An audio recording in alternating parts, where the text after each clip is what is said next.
I didn't think it was like listen, sir. Well, I'm sorry for your sake. I don't play accurately. Anyone can play accurately. But I play with wonderful expressions. As far as the piano is concerned, sentiment is my forte. Lane, the cucumber sandwiches for Lady Backnell, her favorite, you know. Yes, my aunt is quite particular about her tea. Yes, particular. A good word for Aunt Augusta, as opposed to something else. Anyways, the cucumber sandwiches. Are they ready, Lane? Yes, sir. She was up before she arrives. Oh, yes. I mean, these cucumbers appear to be quite unsatisfactory. I should think it best to inspect one or two before she arrives. To assure the quality. I wouldn't want a lady such as herself to choke down mediocre cucumber sandwiches. Oh, Lane, by the way, I noticed the numbers in your books from last Friday. 8 bottles of champagne were drunk? Yes. You know, sir, it could be attributed to your marital status. I have noticed in households of married couples that champagne is rarely that of a first-rate brand.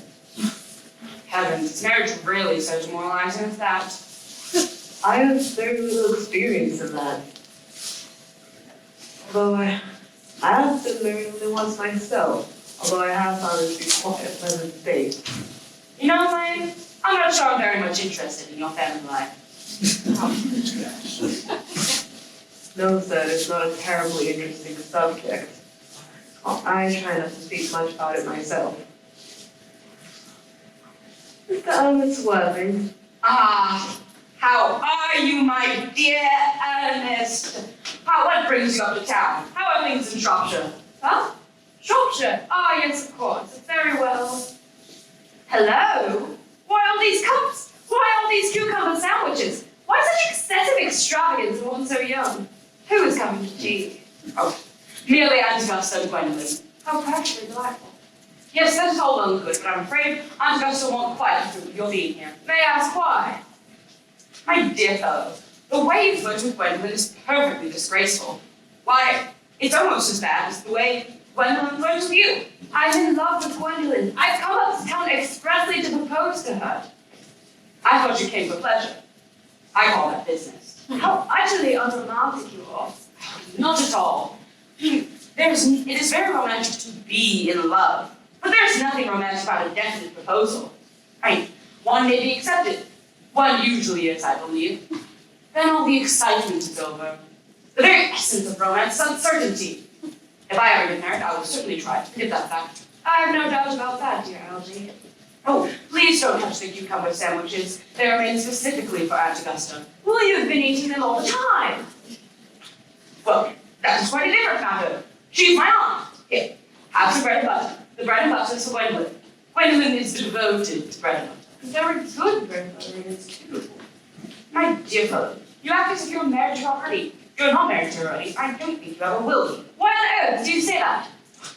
Well, first, if you would like me to allow you to marry her, you must clear up the whole question of Cecily. Cecily? What on earth do you mean? What on earth do you mean, Algy, by Cecily? I do not know anyone with the name of Cecily. You mean to say to me that you've had my cigarette case all this time? I wish to goodness you would have given it back. I've been writing frantic letters to Scotland Yard about it. I was very nearly offering a large reward. I wish you would. I happen to be more than usually hard up. There's no good in offering a large reward now that the thing is found. I think that is rather mean of you, Earnest. However, it is no matter, for now that I'm inspect the inscription inside, I find that the thing isn't yours at all. Of course it's mine. You've seen me with it 100 times, and you have no right to read what is written inside. That is a very ungentlemanly thing to read a private cigarette case. I simply want it back. Well, it is absurd to have a hard and fast rule about what one should and shouldn't read. Why, most of modern culture is based off of what one shouldn't. I'm quite aware of the fact, and I do not propose that we discuss modern culture. It is not the sort of thing one should speak of in private. Yes, but this isn't your cigarette case. This cigarette case is a gift from someone by the name of Cecily. And you said yourself you don't know anyone of that name. Well, if you want to know, Cecily happens to be my aunt. Your aunt? Yes, charming old lady she is too. Lives at Tunbridge Wells. If she is your aunt who lives in Tunbridge Wells, then why does she call herself Little? From little Cecily with her fondest love. My dear fellow, what is there in that? Some odds are tall, some odds are not tall. That is a matter one should be able to simply decide with oneself.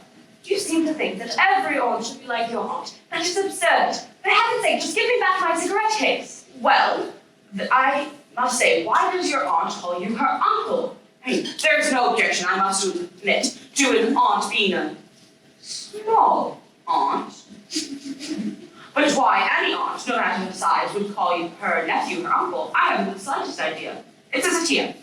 From little Cecily to her dear Uncle Jack. And besides, your name isn't Jack at all. It's Ernest. It isn't Earnest. It is Jack.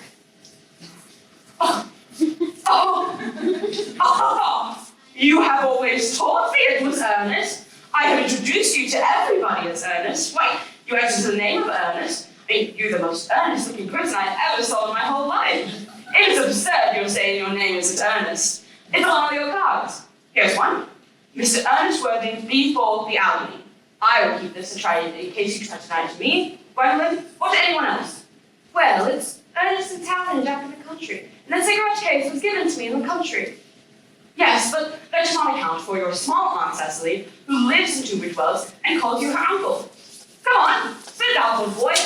I must say, I have always suspected you of being a secret and confirmed Bumburious. But I am quite sure now. Bumburious? What on earth do you mean by Bumburious? I will explain to you the meaning of that incomparable phrase as soon as you are kind enough to tell me why you are Ernest in town and Jack in the country. Well, produce my cigarette case first. Fine. Now produce your explanation, and pray, make it improbable. My dear fellow, there is nothing improbable about my explanation at all. In fact, it's perfectly ordinary. The old Mrs. Thomas Cardew, who found me and adopted me when I was a little boy, gave me the name of Earnest, and made me his witless guardian to his granddaughter, Miss Cecily Cardew. Cecily, who addresses me as uncle from motives of respect you couldn't possibly appreciate, lives in my place in the country under the charge of her admirable governess, Miss Prism. And where is this place in the country? That is nothing to you, my dear boy. You are not going to be invited, and I may tell you candidly that it is not in Shropshire. Oh, I suspected as much. I have Bunbury to Shropshire on 2 separate occasions. Now tell me, why are you Ernest in town and Jack in the country?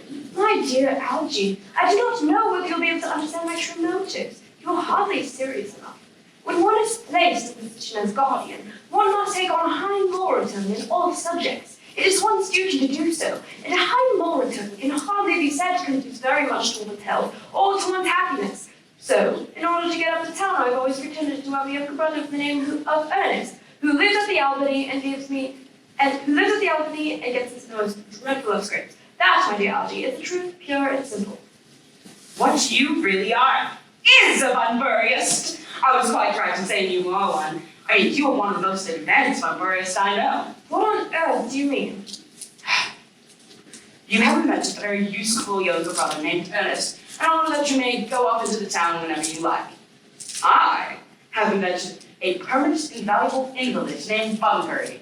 Yes, Bunbury is perfectly invaluable. Why, if it wasn't for Bunbury's extraordinarily bad health, I wouldn't be able to dine at Hugh Lewis's tonight, for I have been engaged out to Augusta for nearly a week. You often ask me to dine anywhere with me tonight. I know. It is so careless of you. You are so careless about sending out invitations. Nothing annoys people more than not receiving invitations. That was the Aunt Augusta and Gwendolyn.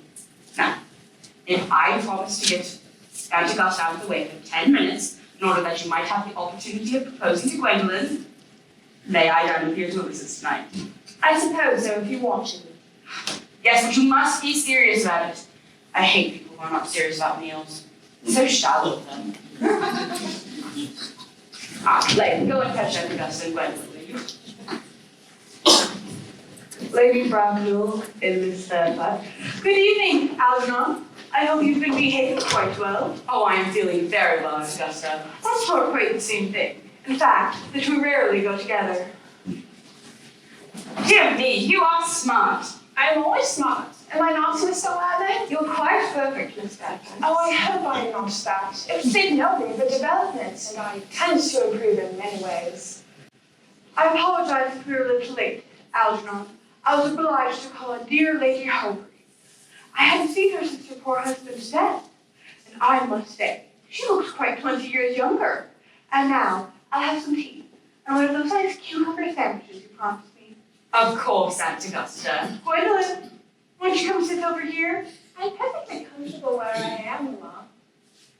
Oh no! Where have the cucumber sandwiches gone? Oh yes, I remember. I sent a servant out to go get the cucumbers today, but there were none left.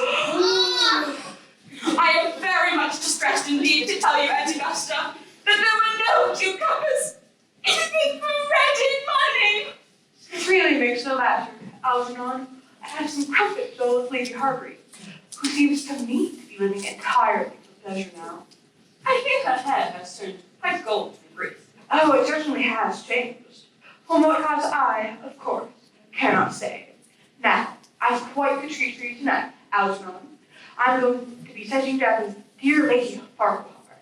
She's truly such a wonderful woman, and so attentive to her husband, they're delightful to watch.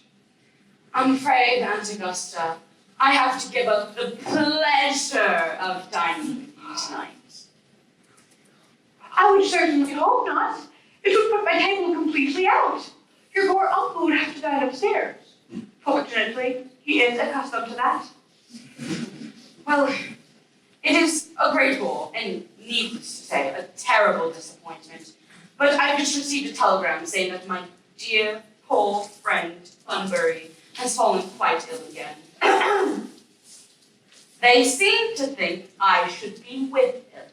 I must say, this Mr. Bunbury friend of yours seems to suffer from curiously bad health.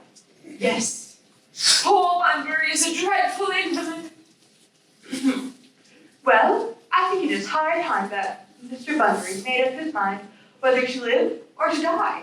This shilly-shallying with the question is absurd. Nor do I in any way approve of the martyr's sympathy with invalids. I find it morbid. Illness of any kind is hardly a thing to be encouraged in others. I believe that health is the primary duty in life. I'm always telling that to your poor uncle, but he never seems to take much notice. Now, I would be much obliged if you would ask Mr. Bunbury, from me, not to have a relapse on Saturday, for I rely on you to arrange my visit for me. I shall have a discussion with Mr. Bunbury, if he's still conscious, that is. However, I think I can promise he'll be well by Saturday. As for the music, that is quite a different matter. For if one plays good music, people don't listen. And if one plays bad music, people don't talk. But I would gladly go over the program I've drawn up with you, if you kindly follow me into the next room. Well, thank you, Algernon. It is very kind of you. I'm sure it will be wonderful after the exercises. French songs I cannot possibly allow. People seem to find them wrong, and I will shout, which is vulgar, or laugh, which is even worse. Gwendolyn, you will accompany me. Certainly, Mama. After you, Aunt. Well, thank you, Algernon. Charming day it has been, Miss Fairfax. Pray, don't talk to me about the weather. Whenever somebody talks to me about the weather, I fear they mean something happens. I do mean something. I still thought so. In fact, I'm never wrong. And are allowed to take advantage of Lady Bracknell's temporary absence. Pray do. Mama has a way of suddenly coming back into her room after leaving. In fact, I've often had to talk to her about. Miss Fairfax, I have admired you more than any girl that I've ever met since I've met you. Oh, and I often wish that in public, at any rate, you would show your devotion towards me. We live, as I hope you know, Mr. Worthing, in an age of ideals. That is constantly mentioned in the more expensive monthly magazines. And my ideal has always been to marry somebody by the name of Earnest. There is something about that name that inspires absolute confidence. The moment Algie told me he had a friend named Earnest, I knew I was destined to love you. You really love me, Gwendolyn? Passionately. Darling, you don't know how happy it's made me. But you don't really mean to say that you couldn't love me if my name weren't Ernest. But your name is Earnest. Yes, but supposing it was something else, do you mean to say that you couldn't love me then? Well, that is a clearly metaphysical speculation. And like most metaphysical speculations, have little to no relation to life as we know them. Personally, darling, to speak quite candidly, I don't much approve of the name of Ernest. I don't think the name suits me at all. It suits you perfectly. It has a music of its own. It produces vibrations. Well, really, Gwendolyn, I must say that I think there are much nicer names, like Jack, for instance, is a charming name. Jack? No. There's very little music in the name Jack, if any at all. It produces absolutely no vibration. Besides, Jack is a notorious necessity for the name of John, and I pity a woman who marries a man by the name of John. She never knows a moment's solitude. The only really safe name is Earnest. Gwendolyn, I must get christened at once. I think we must get married at once. There is no time to be lost. Married? Mr. Worthing? Nothing has been said at all about marriage. Well, surely, you know I love you, and I need... Of course, Miss Fairfax, I don't know if you... I know you're not entirely indifferent to me. Well, I'm very well aware of that fact. I think that being married would be an admirable opportunity. To spare you no disappointment, I find it only acceptable to tell you that I am fully determined to accept you. Gwendolyn! Yes, Mr. Welling, what have you got to say to me? You know what I've got to say to you. Yes, but you don't say it. Gwendolyn, will you marry me? Of course! But how long have you been about this? I'm afraid you have very little experience on how to propose. My darling, I've never loved anyone in the world but you. Yes, but my brother Gerald does. All my girlfriends telling you so. What wonderfully blue eyes you have, Ernest. They are quite blue. I hope you always look at me just like that, especially when other people are present. Mr. Worthing! Rise, sir, from this semi-recumbent posture. Most indecorous. Mama, I must beg you to retire. Mr. Wedding wasn't quite finished yet. Finished with what, may I ask? I'm engaged to be married to Mr. Wedding, Mama. Pardon me, you are not to be engaged to anyone. When you do become engaged, I or your father, should until permitted, will inform you of the fact. An engagement should come from a young girl as a surprise, pleasant or unpleasant. It is hardly something she could arrange for herself. And now, I have a few questions to put to you, Mr. Worthing. While I make these inquiries, you, Gwendolyn, will wait below in the carriage. But, Mama! Gwendolyn, the carriage! The carriage, Gwendolyn! Yes, Mama. You may take a seat, Mr. Worthing. Thank you, Lady Bracknell, but I prefer standing. I feel bound to tell you that you are not on my list of eligible young men. Although I should do the same once at the dear Duchess of Bolton's. We work together, in fact. However, I am more than ready to add your name should your answers be what a truly affectionate mother requires. Do you smoke? Yes, I must admit I do smoke. I am pleased to hear it, and I should always have an occupation. There are far too many idle men in London as it is now. How old are you? 29. A perfectly good age to be married at. Now, I have always been of the opinion that a man looking to get married should know either everything or nothing. Which do you know? I know nothing, Lady Bracknell. That's wonderful. A man should always keep his natural ignorance. Ignorance is like a delicate, exotic fruit. Touch it, and the food will die. Now, what's your income? Between 7,000 and 8,000 per year, in land or investments. In investments, chiefly. Good. Honestly, after what is exacted from one after one's life, and what they get during it, land uses to be either a profit or a pleasure. That is all that can be said about land. I do own a country home with some land attached to it, of course. About 1,500 acres, I believe. But I do not depend on it for my real income. In fact, as far as I can make out, the poachers are the only people who can make anything out of it. A country house? How many bedrooms? Well, that can all be cleared up later. I do hope you have a townhouse. A girl's simple, unspoiled nature, like Gwendolyn, could hardly be expected to reside in the country. Well, I do own a townhome in Belgrave Square, which is let out for the year to Lady Bloxham. She goes about, of course, I can get it back whenever I like at 6 months' notice. Lady Bloxham, I don't know her. She does not go out very often. Nowadays I could hardly prove one's character. What number in Belgrave Square? 149. The impassable side. I thought there was something. However, that can easily be altered. Do you mean the fashion or the side? Both, if necessary, I presume. Now, on to minor matters. Are both of your parents living? I have lost both my parents. I must say, to lose one parent, Mr. Worthing, may be regarded as a misfortune. But to lose both looks like carelessness. Who was your father? He was evidently a man of some wealth. Was he born with the radical papers called the purple of commerce? Or did he rise from the ranks of the aristocracy? I'm afraid I do not know, Lady Bracknell. But I must tell you quite frankly that I don't really know who I am by birth. I was found. Found?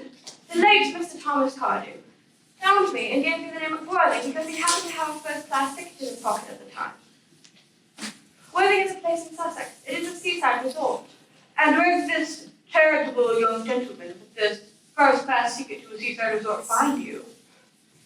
In a handbag. A handbag? Yes, Lady Bracknell. I was found in a somewhat large black leather handbag with handles to it. A rather ordinary handbag, in fact. And where did this Mr. James Thomas Cardew find this ordinary handbag? In the cloakroom at the Victoria Station. It was given to him and mistaken for his own. A cloakroom? Yes, the bridal line. The line is immaterial, Mr. Worthing. I must say, I am perplexed by what you have just told me. Heavy board or tenured bread, and a handbag, whether it has handles or not, seems to me to display a true contempt for your family's history. And yes, while a berth in a cloakroom at a railway station may be used to conceal social indiscretion, has probably been used for that exact thing.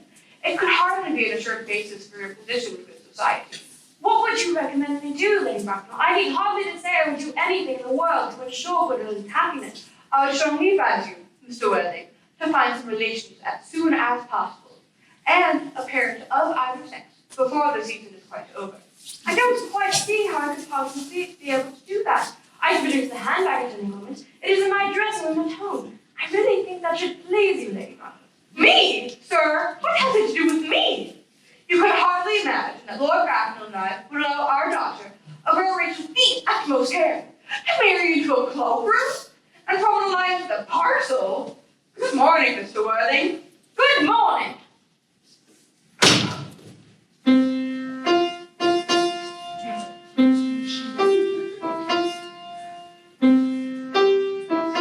You've got to stop playing that idiotic tune, Algie. How idiotic you are.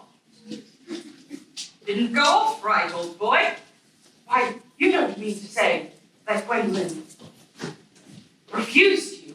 Oh, Gwendolyn is as right as a trivet. As far as she's concerned, we are engaged. Her mother is unbearable. I've never met such a gorgon. I don't really know what gorgon is like, but I know Lady Bracknell is one. In any case, she's a monster without being a myth. Which is rather unfair. I beg your pardon, Algie. I suppose I shouldn't speak of your own mother in that way, in your own aunt in that way before you. Oh, my dear fellow, I love hearing my relations abused. Relations are simply a tedious pack of people who haven't the smallest knowledge of how to live, nor the remotest instinct of when to die. Oh, that's nonsense. It isn't. Well, I'm not going to argue with you about the matter. You always want to argue about things. That is exactly what things were originally made for. Upon my word, if I thought that I'd shoot myself. You don't think that Gwendolyn will have any chance of becoming anything like her mother in about 150 years, do you, Algie?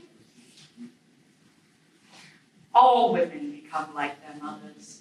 That is their tragedy. No man does. That is his. Is that clever? Yes, I mean, it's perfectly phrased. And as true as any observation about polite society should be. I'm sick to death of cleverness. Everybody is clever nowadays. You can't go anywhere without meeting clever people. The thing has become an absolute public nuisance. I wish to goodness we had a few fools left. We have. What What do they talk about? I should extremely like to meet them. Oh, the fools? Clever people, of course. Which fools? Anyways, did you tell Gwendolyn the truth about your being Earnest in town and Jack in the country? Oh, truth isn't the sort of thing one tells to a nice, sweet, refined girl. What extraordinary ideas you have about how to behave to a woman. Then what of your brother, the profligate Earnest? Oh, I shall have gotten rid of him by the end of the week. I'll say he died of apoplexy. Lots of people die of apoplexy quite suddenly, don't they? Yes, but it is hereditary. It's the kind of thing that runs in the family. You better much say it's severe chill. You're sure a severe chill isn't hereditary or anything of that kind? Of course it isn't. Very well then. I'll say my poor brother Ernest gets carried off in Paris by a severe chill. That gets rid of him. Yes. But I thought you said your ward, Miss Cecily Cardew, was a little too much interested in your poor brother Ernest. Won't you feel his loss a great deal? Oh, that's just quite all right. Cecily's not a silly romantic girl, I'm glad to say. She's got capital appetite, goes on long walks and plays no attention to her lessons. I would rather like to meet this Cecily. I will take very good care you never do. She's excessively pretty, and it's only just 18. Does Gwendolyn know you have an excessively pretty ward who is only just 18? What is it to let these things out to people? The truth isn't. That's not something that you just let out to people. You just kind of tell them. Well, I think that you may think that they will act like sisters. Only women do that after they have known each other a very long time. Now come on, let's go get ready. If we want to get a good table at Willis's, did you know it is almost nearly 7? It is always almost nearly 7. Well, I'm hungry. I never knew you when you weren't. What shall we do after dinner? Shall we go to the theater? Oh no, I loathe listening. Okay, well, shall we go to the club? Oh no, I hate talking. Okay, well, how about we trot around the Empire around 10? Oh no, I can't bear looking at things. It is so silly. Then what shall we do? Nothing. Nothing. Nothing is awfully hard work. However, I do not mind hard work, as long as there is no definite object of any kind. Hello, Elaine. Yes, sir.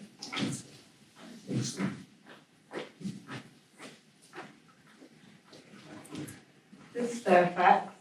Gwendolyn, upon my word. Alfie, kindly turn your back. I have something very particular to say to Mr. Worden. Gwendolyn, I really cannot allow this at all. Alfie, you always adopt the strictly immoral attitude towards life. You're not quite old enough to do that.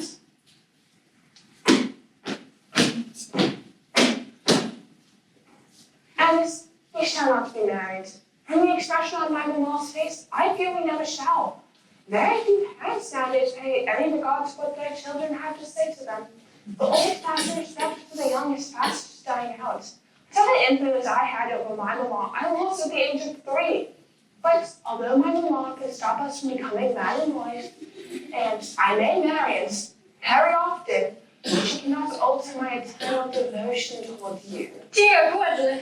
Your romantic origin, as related to me by my mamma with unpleasant comments, has naturally stirred the deeper fibers of my nature. Your Christian name has an irresistible fascination.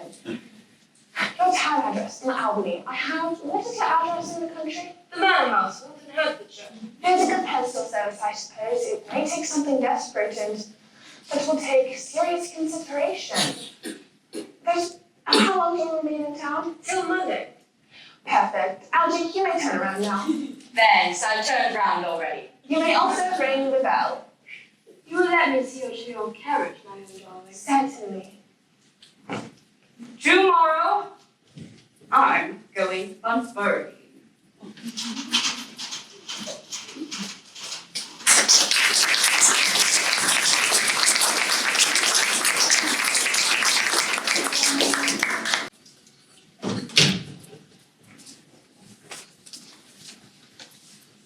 Cecily, surely such an utilitarian occupation as the watching of flowers is rather modern to duty rather than yours.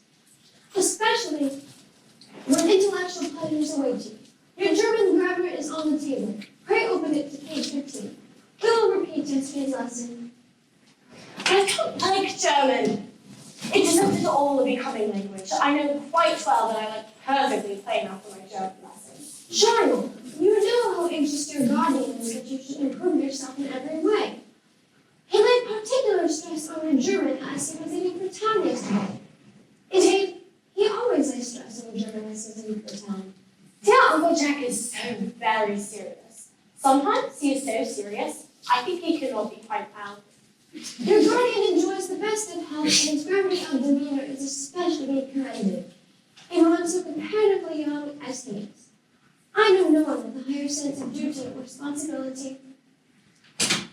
I suppose that is why you often look a little bored when we three are together.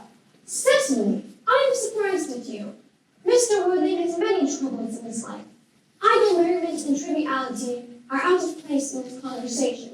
You must remember his constant anxiety about the unfortunate young man, his brother. I wish you would allow that unfortunate young man, his brother, to come down here sometimes. We might have a great influence over him this rhythm. I am sure you certainly would. You know, German and geography and things of that sort influence a man very much. I do not think that even I produce any effect on a character that, according to his own brother's admission, is irretrievably weak and vacillating. Indeed, I do not think even I would have a desire to reclaim him. I am not in favor of this modern mania of turning bad people into good people at a moment's notice. As a man sows, so let him reap. You must put away your diary, Cecily. I don't think you should have one at all. I keep a diary in order to enter all the wonderful secrets of my life. If I didn't write them down, I should probably forget all about them. Memory, my dear Cecily, is a diary that we all carry about with us. Yes, but it usually chronicles the things that have never happened. It couldn't possibly have happened. I believe memory is responsible for all those dreadful 3-volume novels. Do not speak slightingly of the 3-volume novels, Cecily. I myself wrote one in my earlier days. Did you really, Miss Prism? How wonderfully clever you are. I hope it did not end happily. I hate novels that end happily. They depress me so much. The good ended happily and the bad unhappily. That is what fiction means. I suppose. It seems terribly unfair. And was your novel ever published? Alas, no. The manuscript was unfortunately abandoned. I use this to an extent of lost or mislaid. To your work, child. These speculations are profitless. But I see dear Dr. Chancellor coming up through the garden. Dr. Chasuble, this is indeed a pleasure. Dr. Kevin Chasuble. And how are we this morning, Miss Frizzle? I assume well.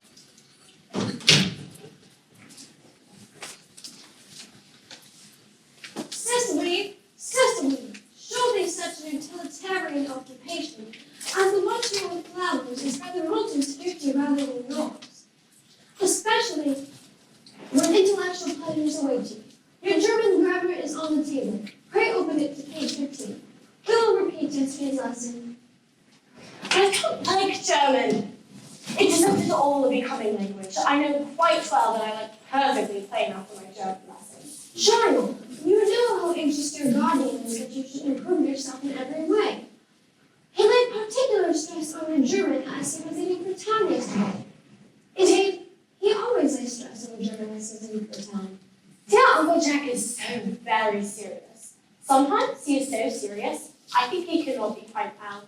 Your guardian enjoys the best of health, and his gravity of demeanor is especially commended in one so comparatively young as he is. I know no one with a higher sense of duty or responsibility. I suppose that is why you often look a little bored when we three are together. Cecily, I am surprised at you. Mr. Woodley has many troubles in his life. Idle merriment and triviality are out of place in his conversation.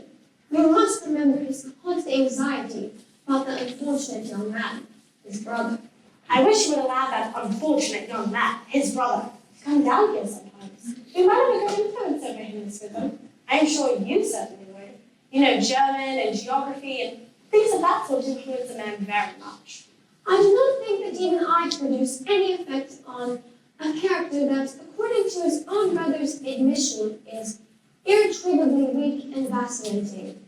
Indeed, I do not think even I would have a desire to reclaim him. I am not in favor of this modern mania of turning bad people into good people at a moment's notice. As a man sows, so let him reap. You must put away your diary, Cecily. I don't think you should have one at all. I keep a diary in order to enter all the wonderful secrets of my life.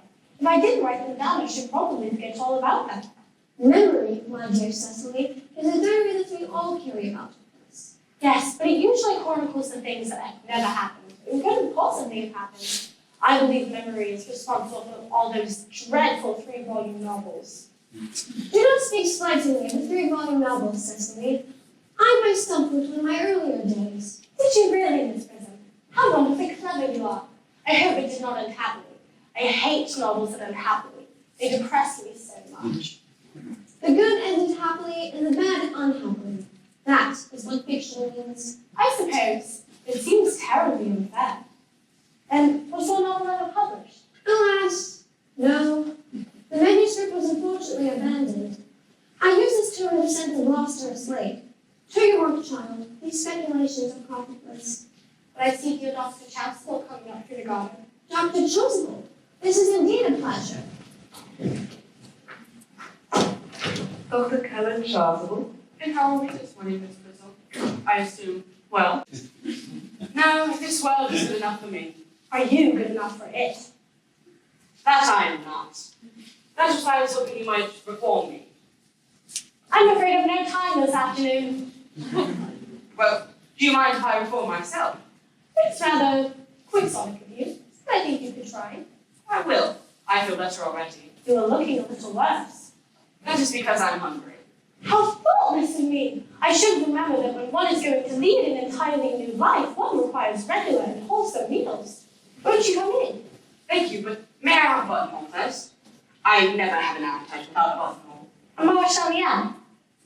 I'd soon rather a pink rose. Why? Why? Because you are a pink rose, Miss Cecily. I don't think it can be quite right for you to speak to me like that. Miss Prism never says such things to me. Oh, well, the Miss Prism is a short-sighted old lady. You're the prettiest girl I ever saw. Miss Prism says all good looks are a snare. Well, they're a snare that every sensible man wants to be caught in. I don't think I should like to catch a sensible man. I shouldn't know what to talk to him about.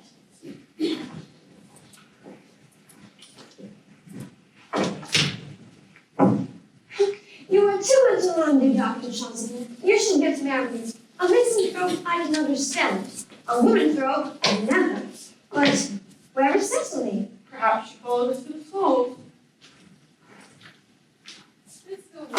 Mr. Worthing! Mr. Worthing. This is indeed a surprise. We did not look for you till Monday afternoon. I've arrived sooner than expected.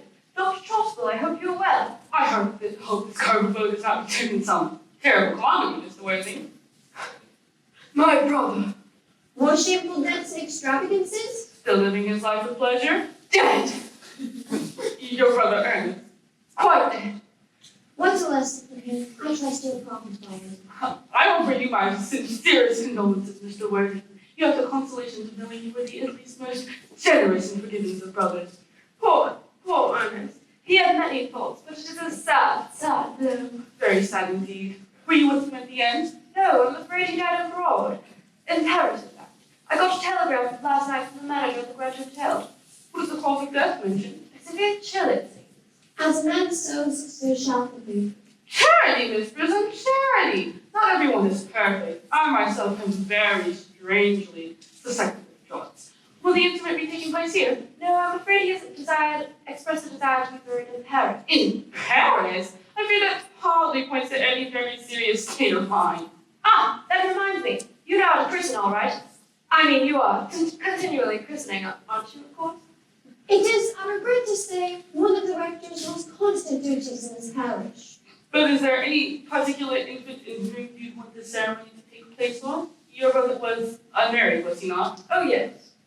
People who live entirely for pleasure usually are. But it is not for any child, dear doctor. No, the fact is, I would like to be christened myself this afternoon, if you have nothing better to do. But surely you've been christened already, have you not, Mr. Worthing? I don't remember anything about it. Have you any doubts on the subject? I certainly intend to have. Of course, I don't know if you think I'm a little too old now, or if anything would bother you at all. Absolutely not. Indeed, sprinkling and immersion is a canonical practice. Immersion! I do not have any apprehension towards the wording. The sprinkling is all that is necessary and is all that I advise. When would you like for the ceremony to take place? Oh, I might trot round about 5 if that would suit you. Perfectly, perfectly. I seem to have a case of twins around that time. They lived on a cottage out on your estate. Poor Jenkins the Carter, a very hard-working man. I don't see much fun in being christened along with other babies. It would be rather childish. Would 5:30 do? Admirably, admirably. And now, Mr. Worthing, I shall no longer intrude in this house of sorrow. I would merely beg you not to be too bowed down by grief. What seems to be as good a trial are often blessings in disguise. This seems to me a blessing of an extremely obvious kind. Come, Reverend, I will see yours.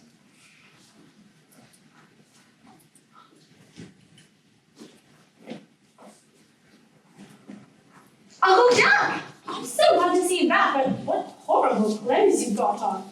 You look as if you had a toothache. But do look happy and go change, because I've got such a surprise for you. Guess who is in the dining room? Who? Your brother! My brother? Your brother Earnest. He arrived about half an hour ago. What nonsense! I haven't got a brother. Uncle Jack, you couldn't be so heartless as to disown him, could you?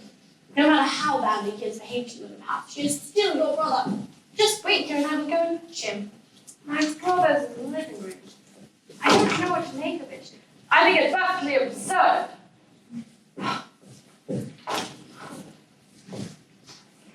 Good. Good heavens! Brother John, I have come up to tell you that I am very sorry for all the trouble I have caused you, and I intend to lead a better life in the future. Uncle Jack, you will shake Ernest's hand, won't you? Nothing will induce me to take his hand. I think it's coming down here disgraceful. He knows perfectly well why. Do be kind. There's some good in everyone. Ernest has just been telling me about his poor invalid friend, Mr. Bunbury, whom he goes to visit so often. And surely there must be some good in someone who leaves the pleasures of London to sit by a bed of pain. He's been talking about Bunbury, has he? Yes, he has told me all about poor Mr. Bunbury and his terrible state of health.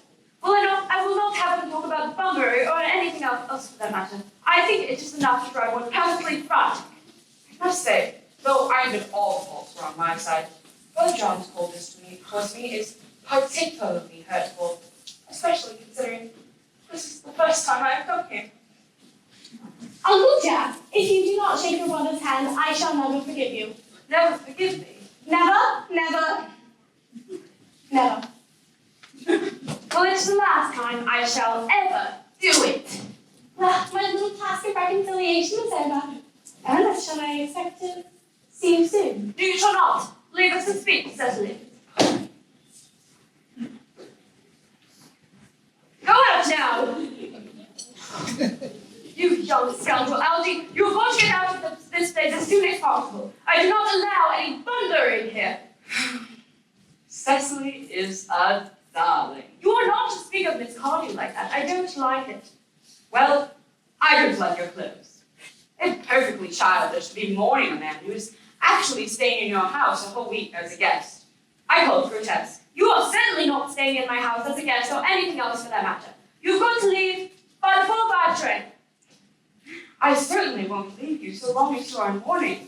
I mean, it would be very unkind if I did. Well, will you go if I change my clothes? Yes, but make it quick. I have never seen someone take so long to get dressed with such little results. At any rate, it is better than always being overdressed as you are. If I am occasionally overdressed, I always make up for it by being immensely overeducated. Your vanity is ridiculous. Your conduct and outrage and your presence in my garden is utterly absurd. However, you have got to catch the 4:05 train, and I hope you have a pleasant ride back home. This Bunbury, as you call it, has not been a great success for you. I think it's been a great success. I'm in love with Cecily, and that is everything. However, I must say goodbye to her now, and arrange for another Bunbury. Ah, there she is. I thought you were with Uncle Jack. He has gone to order the dog cart for me. Is he going to take you for a drive? No. He is sending me away. Then have we got to part? I'm afraid so. It is such a painful parting. It is always painful to part from one has only known for such a short period of time. The absence of old friends one can endure with absolute equanimity. But even a short separation from whom one has just been introduced is almost unbearable. I'm sorry, Cecily. Your guardian would not like it. It can wait for 5 minutes. Oh, Cecily. I hope I shall not offend you if I state quite openly and frankly that you seem to me to be the absolute, visible personification of absolute perfection. I think your friend fits as you great, cried Earnest. In fact, if you don't mind, I shall copy your remarks into my diary. You really keep a diary? Oh, Cecily, I would give anything to read it. May I? Oh no. A young girl's diary is a very private record of all her thoughts and ideas, and consequently meant for publication. When it appears in volume form, I hope you will order a copy. But pray, don't stop, Earnest. I've reached absolute perfection, and I'm quite ready for more. Oh, don't cough, Earnest. When one is dictating, one should speak fluently and never cough. Besides, I don't know how to spell cough. Cecily, ever from the moment I saw you, I have dared to love you wildly, passionately, devotedly, hopelessly. I don't think you should say you love me wildly, passionately, devotedly, hopelessly. Hopelessly doesn't seem to make much sense, does it? You know, Uncle Jack would be quite upset if he knew you were staying. I don't care about Uncle Jack or anyone else for that matter. All I care about is you, Cecily. You will marry me, won't you? Of course, you silly boy. We've been engaged for the last 3 months. For the last 3 months? Yes, it will be exactly 3 months on Thursday. But how did we become engaged? Ever since Uncle Jack revealed to us that he had a younger brother named Ernest, who was very wicked man, you of course became the chief topic of conversation between myself and Miss Prism. And a man who is very much discussed is always very attractive. One feels there must be something in him, I suppose. I dare say it was foolish of me, but I fell in love with you, Earnest. Darling. But when was the engagement actually settled? On the 14th of February last, worn out by your entire ignorance of my existence, I determined to end the matter one way or the other. After an hours-long debate with myself, I finally accepted you as old guardian here. And the next day, I bought this little ribbon moving. Oh, did I get you this? It's very pretty, isn't it? Yes, you've wonderfully good taste, Ernest. It's the excuse I've always given you for leading such a bad life. And here is the box in which I keep all your dear letters. My letters, but my own sweet Cecily, I haven't written you any letters. You need hardly remind me of that, Ernest. I remember how I was forced to write your letters for you. I wrote always 3 times a week, and sometimes oftener. Now I read them, Cecily. I know they would make you far too conceited. The 3 I wrote you after we broke off the engagement are so heartbreaking and so badly spelled that even now I can hardly read them without crying a little. But was our engagement ever broken off? On the 22nd of March last. You can see the entry if you'd like. Today I broke off my engagement with Earnest. I felt it was better to do so. The weather still continues to be charming. Why did you break it off, Cecily? What had I done? I had done nothing. I am very much on the need to hear that you broke it off, Cecily. Particularly when the weather was so charming. My dear boy, it would hardly have been a truly serious engagement if it had not been broken off at least once. But I forgave you before the week was out. Cecily, what a perfect angel you are. Besides, of course, there is the question of your name. Yes, my name. You must not think it silly of me, Ernest, but it has always been a girlish little dream of mine to love a man by the name of Ernest. There's something in the name that inspires absolute confidence. I pity any poor married woman whose husband is not called Ernest. Yes, but do you mean to say that you could not love me if I had some other name? Like what name? Oh, any name you like. Algernon, for instance. I don't like the name of Algernon. Oh, well, I don't see why not. I mean, it's a perfectly good name. I mean, this is a rather aristocratic name. Half the chaps in bankruptcy court are called Algernon. But seriously, Cecily, could you not love me if my name was Algie? I might respect you. I might admire your character, but I should not be able to give you my full and undivided attention.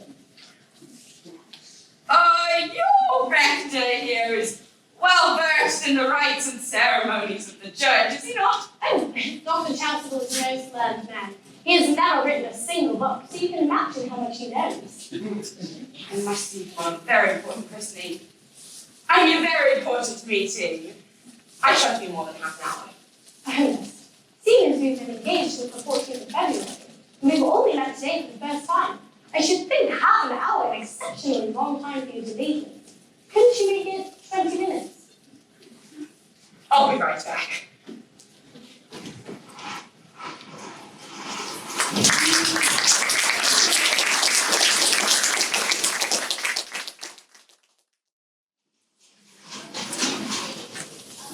What a impetuous boy that Ernest is. I like his hair so much.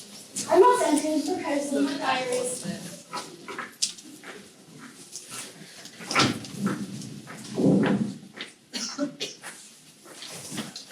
Miss Gwendolyn Fairfax. Hello, my dear. I'm Gwendolyn Fairfax. I'm looking for the man by the name of Mr. Worthing. I believe that is his place of residence, is it not? Yes, hi, let me introduce myself to you. My name is Cecily Cardew. Cecily Cardew, what a very sweet name. I can already tell we are going to be the greatest of friends. I like you more than I can say. How nice of you to like me so much after such a comparatively short time. Won't you take a seat? I may call you Cecily, may I not? It's a pleasure. And you will call me Gwendolyn, won't you? If you wish. Then it is settled, is it not? I hope so. You're here on a short visit, I suppose? Oh, no, I live here. Really? Your mother, no doubt, or some other female relative of advanced years resides here also? I have no mother, nor indeed any relations. Indeed. Yes, Mr. Worthing, along with Miss Prism, has the arduous task of looking over me. Mr. Worthing? I am his ward. Oh, it's strange. He never mentioned to me that he had a ward. How secretive of him. Although I'm not sure, however, the news inspires me with feelings of unmixed delight. I am very fond of you, Cecily. I have liked you since the moment I met you. But now that I know that you are Mr. Worthing's ward, I can't help but expressing a wish that you were, well, a little older than you seem to be, and not so very alluring in looks. In fact, if I may speak quite candidly, Pray do, Gwendolyn. I believe whenever one has something important and unpleasant to say, one should always be quite candid. well, to speak with perfect candor, I wish you were fully 42 and not so very alluring in looks. Ernest has a strong, upright nature. He is the very soul of truth and honor. Disloyalty is just as impossible to him as deception. I beg your pardon, Gwendolyn. Did you say Ernest? Yes, It is not Mr. Ernest Worthing who is my guardian. It is his brother, his elder brother. but it's strange. Ernest never mentioned to me that he had a brother. I am sorry to say they have not been on good terms for a long time. That accounts for it. Now that I think about it, I've never heard any man mention his brother before. The subject seems distasteful to most men. You have lifted a load from my mind, Cecily. It would have been terrible if a cloud had come over a friendship like ours. Although you are quite sure it is not Mr. Earnest Worthing who is your guardian. Quite sure. In fact, I am going to be his. I beg your pardon? I see no reason to hide the fact from you, Gwendolyn. A little county newspaper is sure to chronicle the facts by next week at the latest. Mr. Ernest Worthing and I are engaged to be married. I feel there must have been some slight error, for I'm engaged to be married to Mr. Ernest Worthing. The fact will be in the morning post on Saturday at the latest. Gwendolyn, I should hate to point it out to you if I thought it should bring you any discomfort, but Mr. Ernest Worthing has proposed to me just 10 minutes ago. Since proposing to you, he has clearly changed his mind. Do you elude me as an entanglement, Miss Cardew? You are presumptuous. On an occasion such as this, it becomes a moral duty to speak one's mind. It becomes a pleasure Do you imply, Miss Fairfax, that I entrapped Ernest into an engagement? Whatever unfortunate entanglement my poor dear boy has got himself into, I shall never reproach him with after we are married. But this is no time to wear the shallow mask of manners. When I see a spade, I call it a spade. Well, I am glad to say that I have never seen a spade. It is clear our social spheres are widely different.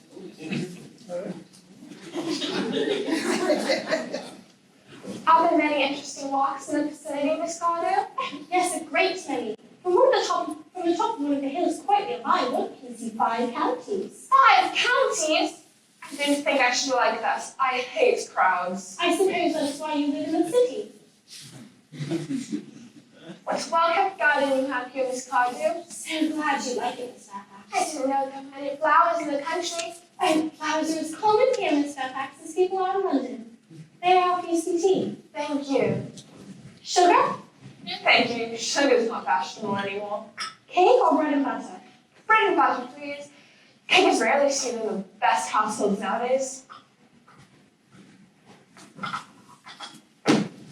You have filled my tea with lumps of sugar, and though I distinctly asked for bread and butter, you have given me cake.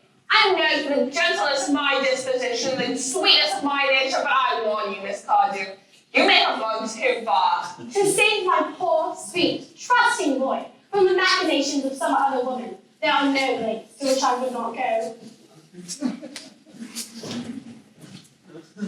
Ernest, a moment. May I ask, are you engaged to be married to this young lady?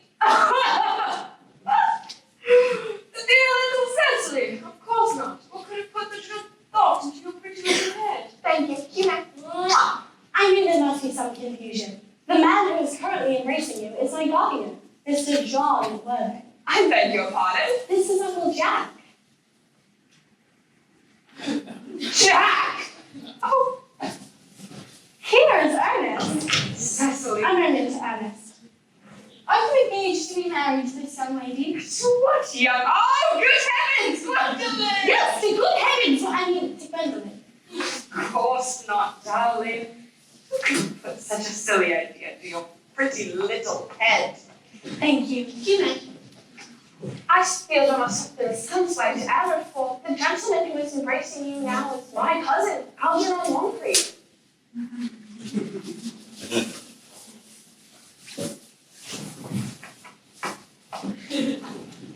Algernon Moncrief. Are you really called Algernon? I cannot deny it. Is your name really John? I could deny it if I liked. I could deny anything I liked. But my name certainly is John. It is the John that is.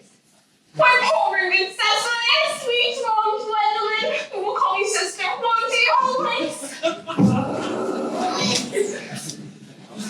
There is just one question I would like to be allowed to ask my guardian. An admirable idea. There's just one question I would like to be allowed to put upon you, Mr. Worthing. Where is your brother Ernest? We are both engaged to be married to your brother Ernest, so it's vital importance to know where your brother Ernest is present. Gwendolyn, Cecily, it is very painful for me to be forced to speak the truth. It is the first time in my life that I've ever been reduced to such a painful position, and I'm really quite inexperienced in doing anything of the kind. However, I will tell you quite frankly that I have no brother Earnest. I have no brother at home. I haven't had a brother, and I have certainly not the smallest intention of ever having one in the future. No brother at all. None. Have you ever had a brother of any kind? Never. Not even of any kind.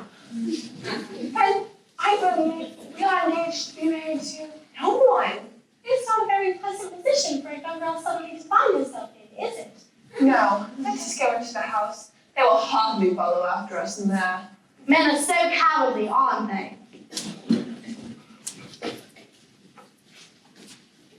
This ghastly state of things is what you call Bunburying, I suppose. Yes, and what a wonderful Bunbury it has been. The most wonderful Bunbury I've ever had in my entire life. Well, you've no right to Bunbury here. That is absurd. I mean, one can Bunbury wherever one chooses. Every serious Bunburyist knows that. Serious Bunburyist, good heavens. Well, one must be serious about something if one wants to have any enjoyment in life. But you are serious God, I haven't the slightest idea. It is such a trivial nature. The only smallest satisfaction I've got in the whole of this wretched business is that your friend Bunbury is quite exploded. You won't be able to run off to the country quite so often as you used to. A very good thing, too. Oh, well, your brother's looking a bit off colour, isn't he, dear Jack? I mean, you can't run off and disappear to London so often as your wicked custom was. And not a bad thing either. As for your conduct towards Miss Cardew, I must say that you're taking a sweet, simple girl like that is quite inexcusable, to say nothing of the fact that she is my ward. Oh, and I can see no possible defence in your deceiving a brilliant, clever, thoroughly experienced young lady such as Miss Fairfax, to say nothing of the fact that she is my cousin. I wanted to be engaged to her. That is all. I love her. Well, I wanted to be engaged to Cecily. I adore her. There is certainly no chance of your marrying Miss Cardew. And there's equal likelihood of your and Miss Fairfax being united. That is no business of yours. If it was my business, I wouldn't mention it. It is very vulgar to talk about one's business in private. Only stockbrokers do that. Merely only at dinner parties. How can you sit there calmly eating muffins at a time like this? I can't make out. You seem to me perfectly harmless. Algy, I wish to goodness you would go. Well, I haven't had dinner yet. And I never go without my dinner. Only vegetarians and people like that I do. Besides, I am to be christened at 46 on Earnest. Oh, that is nonsense. The sooner you drop that nonsense, the better. I've made arrangements with Dr. Chaucerville to be christened myself this afternoon, and I will naturally take the name of Earnest. Gwendolyn would wish it. We can't both be christened Earnest. It is absurd. Besides, I have a perfect right to be christened of my life. There is no evidence at all of my being christened. I should think it extremely probable I never was, and so does Dr. Chaucerville. It is entirely different in your case. You have not been christened. I have been christened. You have been christened already. But I have not been christened for many years. Yes, but you still have been christened, and that is the important thing. Quite so. I know my constitution can stand it. I mean, if you're not sure about your ever having been christened, I must say it is quite dangerous you're venturing to it now. It might make you very ill. You must remember that someone very closely connected to you was very nearly carried off to Paris by severe chill. Yes, but you said yourself that a severe chill was not hereditary. It wasn't, but I dare say it is now. Science is making such wonderful improvements in things. Well, I think that is complete nonsense. Yes, it is. No, it's not. Yes, it is. Well, I'm going to have all my muffins. I told you that they're my favorites. But I hate tea cake. Then why on earth do you allow them to be served to your guests? What ideas you have of hospitality? I have already asked you to go. I don't want you here. Why won't you go? Well, I haven't finished my tea yet. And there is still one muffin left. Not if I eat it first. Oh, how dare you give it here? Too late. No. Too late. No. The fact that they did not follow us into the house like anybody else would have shows that they have some sense of shame left. They've been eating muffins. That looks like repentance. They don't seem to notice us. Didn't you cough? I haven't got a cough. They're looking at us. What's Frenchery? They're approaching. How very forward of them. Let us keep a dignified silence. Certainly. It is the only thing to do now. This dignified silence has seemed to produce an unpleasant effect. A most distasteful. Everyone must be the first to speak. Certainly not. Mr. Wilde, there's just one question I would like to be permitted to ask you. Much depends on your reply. Gwendolyn, your common sense is invaluable. Mr. Moncrief, I have just one inquiry left for you. Why did you pretend to be my guardian's brother? Why, in order of having the opportunity of meeting you, Cecily. That certainly seems a satisfactory explanation, does it not? Yes, if you can't believe him. I can't. But it doesn't take away from the wonderful beauty of his answer. Style over sincerity is the vital thing. Mr. Wilde, Why did you pretend to be Jack in the country and Earnest in town? Was it so you could visit me as often as possible? Can you doubt it, Miss Fairfax? I have many doubts, but I intend to crush them. This is no time for German skepticism. Their answers seem to be quite satisfactory, especially Mr. Worthing's. Do you think we should forgive them? Yes. I mean, no. You're right. I forgot there are very important principles at stake. Which of us should tell them? The task is not a pleasant one. Could we not both speak together? What an excellent idea. And we always speak at the same time as other people. Would you take the time for me? Certainly. Your Christian names are still an insuperable barrier. That is all. Our Christian names? Is that all? But we are going to be christened this afternoon.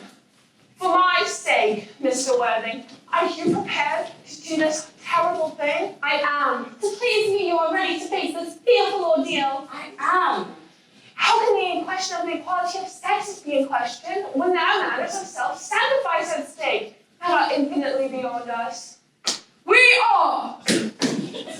When questions of physical courage are posed, there is no competition. Darling. Darling. Darling, darling. I'll be right back. Good heavens! Gwendolyn, it's your mother!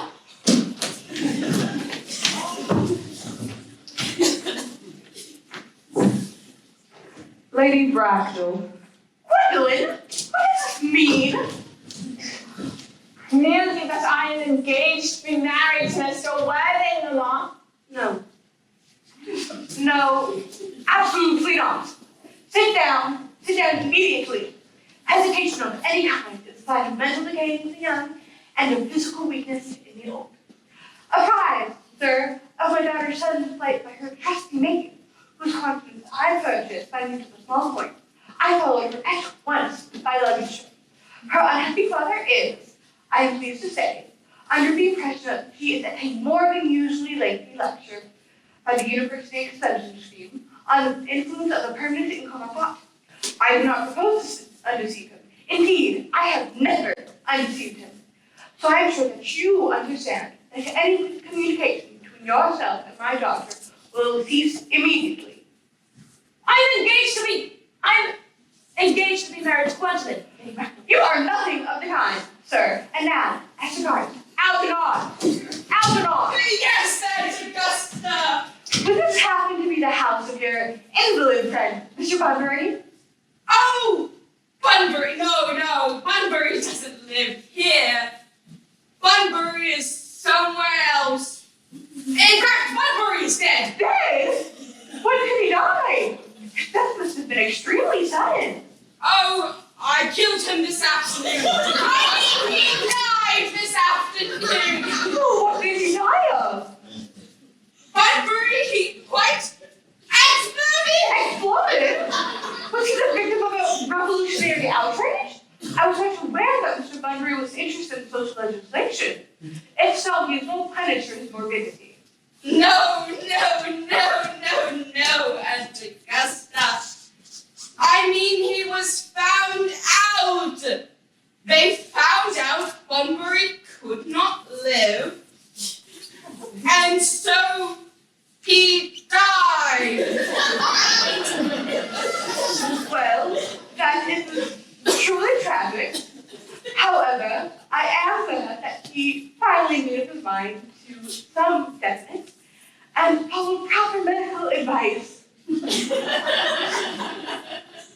I must also inform you, Aunt Augusta, that I'm engaged to be married to Miss Cecily Cuddy. Pardon me? I don't know what stands about the air in this particular part of Hertfordshire. The amount of engagements going on here seems to be properly above the average that statistics have laid down for our guidance. Now, Mr. Worthing, I'm sure you understand that I have a few questions about Miss Cardew.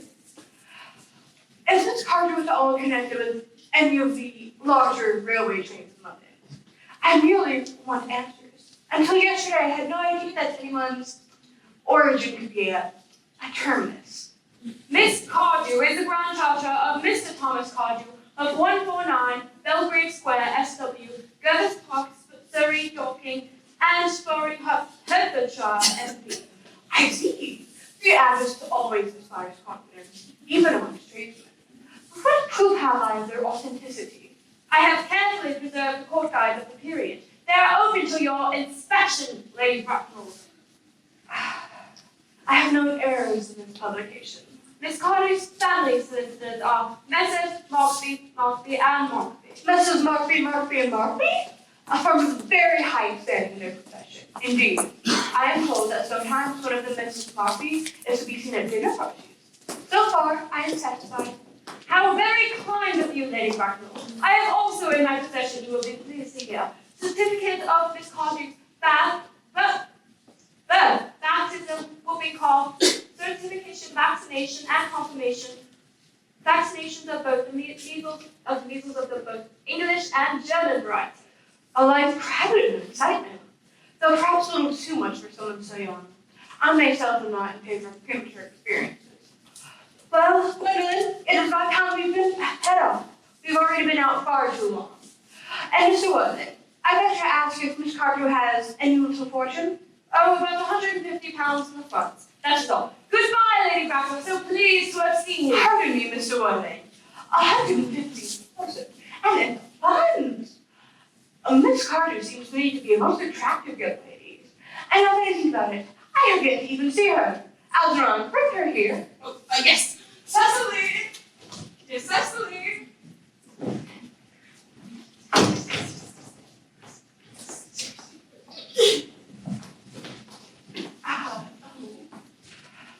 Your dress is sadly simple, and your hair is nature-right neglected. But that can all easily be fixed with a thoroughly experienced French maid. Indeed, they produce marvelous effects. And in such a short amount of time, I remember I recommended one to young lady last week, and within 3 months her own husband did not recognize her. And after 6 months, nobody recognized her. Now then, come here. Won't you turn around? No, the side profile is what I want. Very good. The side profile is quite demand. And yours has some social possibilities. The chin held a little higher here.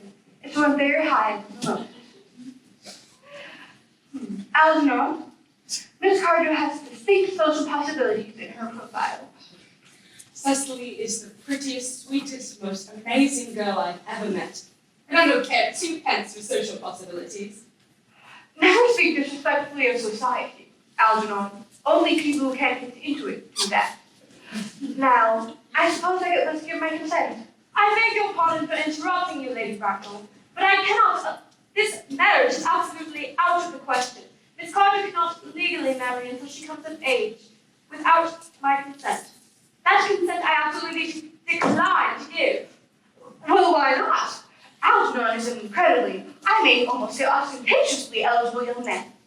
He has nothing, but he looks everything. What more could one desire? It is very painful for me to have to speak frankly to you, Lady Bracknell, about your nephew, but I do not approve at all of his moral character. I suspect him of being untruthful. Untruthful? My Algernon? Impossible. He's an Amazonian. I feel there can be no doubt about it. This afternoon, during my temporary absence in London on an important question of romance, he obtained admission to my house. I have just been informed by my butler. And he drank a full entire pint of my special wine, Perrier du A89 wine. I was specially reserving for myself. Continuing his disgraceful deceit, he succeeded the evening in alienating the affections of my only ward. What makes his conduct all the more heartless is that he knew from the very start that I have no brother. I've never had a brother, and I certainly never intend to have a brother, never, not even of any kind. Well, after some truly careful consideration on my part, I have decided to completely overlook my nephew's conduct to you. How very kind of you. However, my own decision remains unalterable. I decline to give my consent. Darling, come here. How old are you? Well, I'm really only 18, but I always have been to 20 at evening parties. You're quite right, making some slight alterations.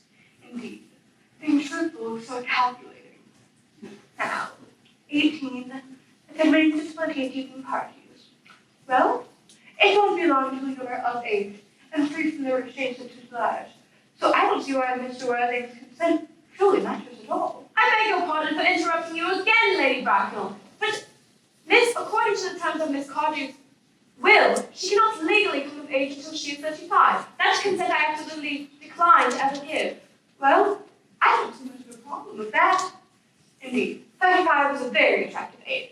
There are many women in high society who say 35 of their own free will. I remember there was one particular lady who came here many years ago, saying she was 35, though she was over 40, and she has been 35 ever since. Not to mention, she will be much more attractive, and there will be a large accumulation in funds. Algie, could you wait for me till I was 35? Of course I could, Cicely. You know I could. I felt instinctively you could, but I could not wait at that time. I hate waiting even 5 minutes for anybody. I know I am not punctual myself. It is a trait I require in others. And waiting even to be married is quite out of the question. And what is to be done, Cicely? I don't know, Mr. Moncrief. Just let me think things over, will you? You see, my dear Mr. Wilde, as Miss Cardew states that she positively cannot wait till she is 75, which I must say seems to show a rather impatient nature. What will you do? Well, my dear Lady Bracknell, the matter is entirely in your own hands. The moment you consent to Gwendolyn and I's marriage, the moment I will gladly allow your nephew to make an alliance with my ward. You are absolutely aware that that is completely out of the question. And a passionate celibacy is all that we can look forward to. That is not the future I propose for Gwendolyn. Algernon, of course, can make his own decisions. Gwendolyn, come. We have already missed 5, if not 6 carriages. To lose any more will expose us to commentary on the platform. Everything is quite ready for the christening. The christening, sir? Is that not somewhat premature? Both these men have desired to be baptized immediately. At their age, the idea is grotesquely irreligious. Algernon, I forbid you to be baptized. Lord Christ will not hear of such excesses. He will be very disappointed in how you're wasting both your time and money. So then am I to understand there will be no christening this afternoon? As things are now currently, I don't see it being very practical value to either of us, Dr. Chaucer. I am grieved to hear such sentiments from you, Mr. Worthing. You see, the views that I have repeated were of my unpublished sermon. But, as your mood seems to be, I will no longer intrude. I have just been informed by the pew opener that for the last hour and a half, Miss Prism has been waiting for me in the vestry. Prism? Did you mention Miss Prism? Yes, I'm on my way to join her. Is she a woman of repellent aspect, remotely connected with education? She's very respected in the community. It must be her. What position does she hold in your household? I am a celibate. Miss Prism, for the last 3 years, has been Miss Cardew's esteemed governess and valuable companion. Despite what I hear, I must see her. Call for her at once. She approaches. She is mine.